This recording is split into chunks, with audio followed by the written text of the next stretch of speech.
लोगों की इतनी जुर्रत हमारे बीच में आ गए। जेल जाते वक्त ये हथकड़ियां तुम दोनों के हाथों में होंगी। आखिर तुम हो कौन? हम कौन होते हैं बे?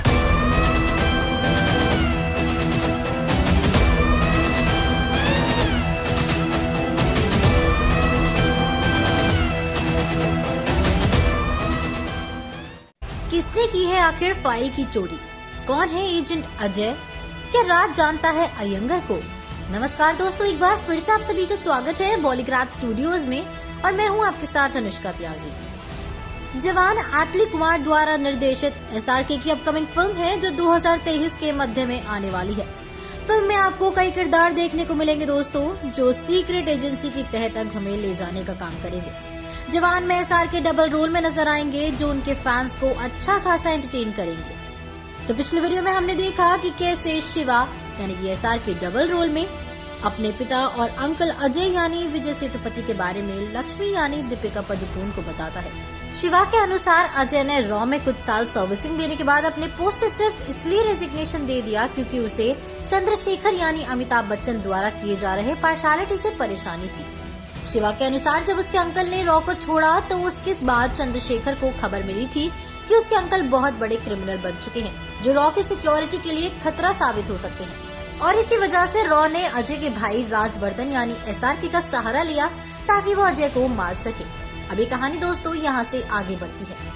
शिवा ने दोस्तों आगे बताया कि जब उसके अंकल ने रॉ को अपना रेजिग्नेशन दिया तो उनका पूरे 3 साल तक कोई पता नहीं था, न ही अजय को कोई प्रॉपर फेयरवेल मिला था जिससे लोगों को उसके रेजिग्नेशन के बारे में पता चल सके। फिर जब एजेंट्स और अजय के परिवार वालों ने सवाल किया तो चंद्रशेखर ने अपने आप को बचाने के लिए झूठे रूमर्स फैला दिए कि अजय एक केस के दौरान बॉम्ब ब्लास्ट में मारा गया। हालांकि करीब 3 साल बाद यानी कि 1980 में इस बात का खुलासा हुआ कि अजय जिंदा है।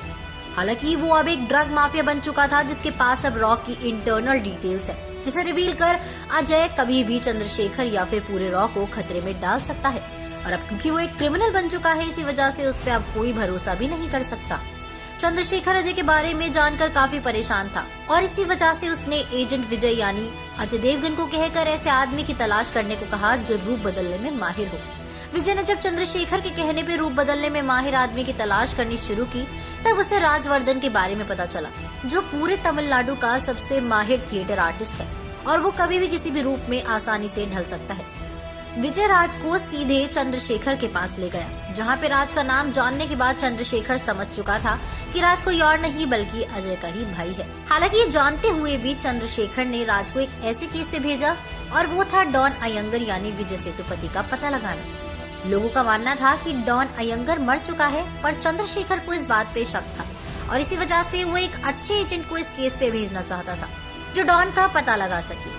राज, जिसे इस बात का पता नहीं था कि अयंगर कोई और नहीं बल्कि उसका भाई अजय है, वो इस केस पे चंद्रशेखर के कहने पे निकल पड़ता है।